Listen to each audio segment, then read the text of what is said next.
Hey guys, welcome back.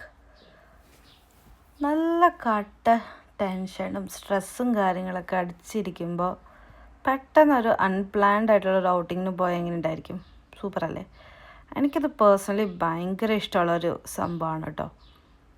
നമ്മൾ plan ചെയ്ത് ഇന്ന ഡേറ്റിന് ഇവിടെ പോകാമെന്ന് പറഞ്ഞേക്കാളും നല്ലത് അൺപ്ലാൻഡ് ആയിട്ട് പെട്ടെന്ന് എന്നാൽ വാ പോയാലോ എന്ന് പറയുന്ന സെറ്റപ്പ് അതെനിക്ക് ഭയങ്കര ഇഷ്ടമാണ്. സോ അങ്ങനൊരു ഔട്ടിങ്ങിനാണ് ഞാൻ ഇപ്പോൾ റെഡിയായി പോകാൻ പോകുന്നത്.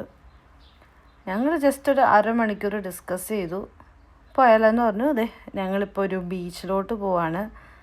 ബെത്തൽസ് ബീച്ച് എന്നാണ് ആ ബീച്ചിൻ്റെ പേര്. അപ്പോൾ ഇവിടുന്ന് നമുക്കൊരു ഓൾമോസ്റ്റ് ഒരു 50-55 മിനിറ്റ്സ് ഡ്രൈവ് ഉണ്ട്. അപ്പം ഞങ്ങൾ 3 പേരുണ്ട്, നമ്മൾ ഫ്രണ്ട്സ് 3 പേരാണ് പോകുന്നത്. ഒരു ഗേൾസ് ഡേ ഔട്ട് എന്നൊക്കെ പറയാം. 2 ഇവിടെ ഇരിപ്പുണ്ട്. ഹായ് ഗായ്സ്, കൂളിംഗ് ഗ്ലാസ് ഒക്കെ വെച്ചിരിക്കുക. എനിവേസ്, ഞങ്ങൾ നല്ല ജിൽ പാട്ടൊക്കെ കേട്ട് നല്ല ലൗഡ് വോളിയൂമിൽ തന്നെയായിരുന്നു പാട്ട്. നാട്ടുകാർ കേട്ടിട്ടുണ്ടോയെന്നൊന്നും നമുക്കറിയില്ല. നമ്മളെന്തായാലും നമ്മുടെ വൈബിനങ്ങ് പോയി.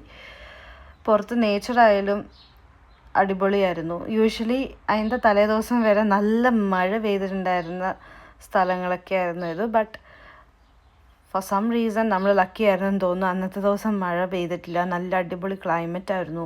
സൂര്യൻ നല്ല ഉദിച്ച് നിൽക്കുന്നുണ്ടായിരുന്നു. സോ ഫൈനലി നമ്മുടെ സ്ഥലത്ത് നമ്മൾ എത്തിക്കണ്ടില്ല. എന്തോ ബ്യൂട്ടിഫുള്ളാണ് ഈ പ്ലേസ് കാണാൻ. എന്തൊരു പ്രത്യേകത എന്ന് വെച്ചാൽ ഇതിൻ്റെ ഒരു സൈഡിൽ ബീച്ചും അതിൻ്റെ റൈറ്റ് ഓപ്പോസിറ്റ് സൈഡിലൊരു ലേക്കും ഉണ്ട് ഇതിൻ്റെ തന്നെ. അപ്പോൾ ഈ 2 വാട്ടർ ബോഡീസും കണക്ട് ചെയ്യുന്ന ഒരു പാത്താണ് ഇത് നിങ്ങളിപ്പോൾ കാണുന്നത്. നല്ലൊരു അടിപൊളി സംഭവമാണ് കേട്ടോ അത്. അവിടുന്ന് വെള്ളം ഇങ്ങോട്ടും ഇവിടുന്ന് വെള്ളം അങ്ങോട്ടും ഒക്കെ പോകുന്നുണ്ട്. അത്രയ്ക്ക് ആഴമൊന്നുമില്ല. നമുക്ക് അതിൻ്റെ മേളിൽ കൂടെ നടന്നൊക്കെ നമുക്ക് പോകാം കേട്ടോ. ഞങ്ങൾ അതിൻ്റെ മേളിൽ കൂടെ ഒക്കെ കുറേ നടക്കുന്നുണ്ടായി. നല്ല തണുത്ത വെള്ളമായിരുന്നു. അടിപൊളി ആയിട്ട് കണ്ടില്ലേ? എന്ത് ഭംഗിയാണ് ഈ സ്ഥലം കാണാൻ. നല്ല കുറേ എക്സ്പ്ലോർ ചെയ്യാനുണ്ട് കേട്ടോ ഇവിടെ വന്നു കഴിഞ്ഞാൽ.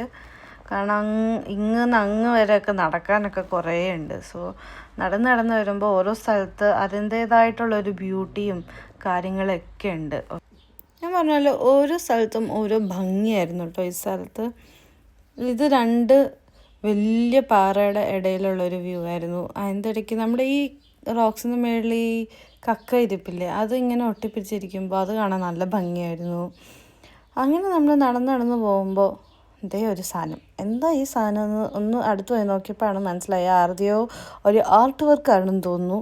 നമ്മുടെ വുഡിൻ്റെ കഷ്ണങ്ങളൊക്കെ വെച്ചിട്ട് ഒരു ഷെയ്ഡ് പോലെ ആക്കി വെച്ചിട്ടുണ്ട്. ആകുമ്പോൾ സൂര്യൻ ഇങ്ങനെ ഉദിച്ച് നിൽക്കുമ്പോൾ ടാൻ അടിക്കാതിരിക്കാൻ വേണ്ടി ഇതിൻ്റെ ഉള്ളിൽ കയറി ഇരുന്ന് നമുക്ക് ബീച്ചും സണ്ണും കാര്യങ്ങളൊക്കെ ആസ്വദിക്കാമല്ലോ എന്ന് വിചാരിച്ച് ആരോ ചെയ്തു വെച്ചതാ. എന്തായാലും സെറ്റപ്പ് കൊള്ളാം.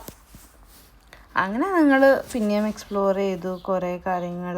ഞങ്ങൾ കുറേ കഥകളൊക്കെ പറഞ്ഞു. പിന്നെന്താ, കുറേ കോപ്രായങ്ങളൊക്കെ കാണിച്ചു കൂട്ടിയിട്ടുണ്ടായിരുന്നു. റീൽസും കാര്യങ്ങളൊക്കെ എടുത്തിട്ടുണ്ടായിരുന്നു ഞങ്ങൾ. അപ്പോൾ കുറേ നേരം വെള്ളത്തിൽ കളിച്ചു. മെയിനായിട്ട് എനിക്ക് പിന്നെ വെള്ളത്തിന് കണ്ടുകഴിഞ്ഞാൽ എനിക്ക് ഭ്രാന്താ. ഞാൻ ബീച്ചിലൊക്കെ പോകാൻ ഇഷ്ടപ്പെടുന്ന ഒരാളാണ്. സോ എനിക്ക് ഭയങ്കര ഇഷ്ടമാണ് വെള്ളത്തിൽ കളിക്കാൻ. പിന്നെ ഞങ്ങളിത് കുറച്ച് റീൽസും കാര്യങ്ങളൊക്കെ എടുത്തു. Anyways, it was one of those days which is going to be in your memory forever. അങ്ങനെ ഒരു ദിവസമായിരുന്നു. ഭയങ്കര പോസിറ്റിവിറ്റിയും ഫണ്ണും കാര്യങ്ങളൊക്കെ ഉണ്ടായിരുന്ന ഒരു ദിവസമായിരുന്നു. ഇടയ്ക്കിടയ്ക്ക് നിങ്ങളും പോകണം കേട്ടോ. ഇങ്ങനെയൊക്കെ ഔട്ടിങ് ഭയങ്കര രസമാണ്. ആൻഡ് അപ്പം നമുക്ക് അടുത്ത വീഡിയോയിൽ കാണുന്നവരെ by. See you next time.